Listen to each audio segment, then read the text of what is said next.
Cycling has been around for a really long time. People have been riding bicycles.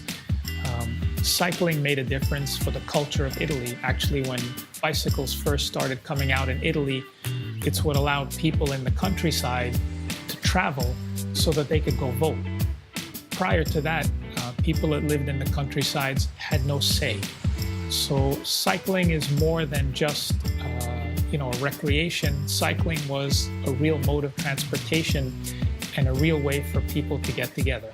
Cycling to me is a very social thing, first of all, and it's one of the reasons why we did this studio, because although I realize that some people are happy to sit in front of their computer or television and ride their bike by themselves, and I think sometimes you need to do that, but we wanted to offer something different, right? We wanted to offer the social aspect of riding while getting the same benefit of riding your bicycle in front of your computer because you can't go outside, either time limitation, weather limits, whatever. That's number one. Number two, I always try and, as much as possible, have a reverence for what came before us.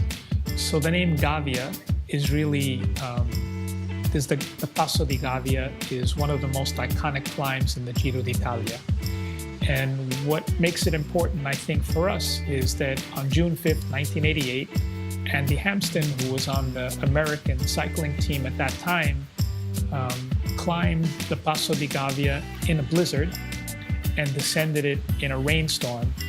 And that day, he took the pink jersey, which is, for people that don't know, the equivalent of the yellow jersey in the Tour de France, but harder to get, I think.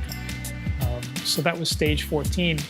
He came in second that day, but he took the pink and he kept that jersey all the way to the finish. So he's the only American ever to win the Giro d'Italia.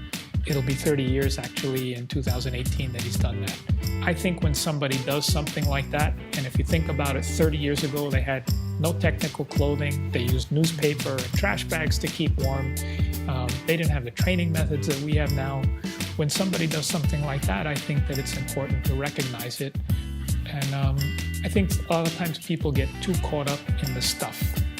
They want to buy 4 sets of wheels, 3 sprockets, 2 this, 4 that. All the new things that come out with some marketing behind it, they want to buy. But I think in the end, cycling is fundamental. You get up and you work hard and you improve and you help other people around you improve. And that's what cycling's about. And if you can be a role model for other people, that's even better. So to me, the Andy Hampsten story is one of those. And that's why I thought that, Gavia was a good name to name our studio after, both for the climb and for the effort that Andy Hampsten made that year.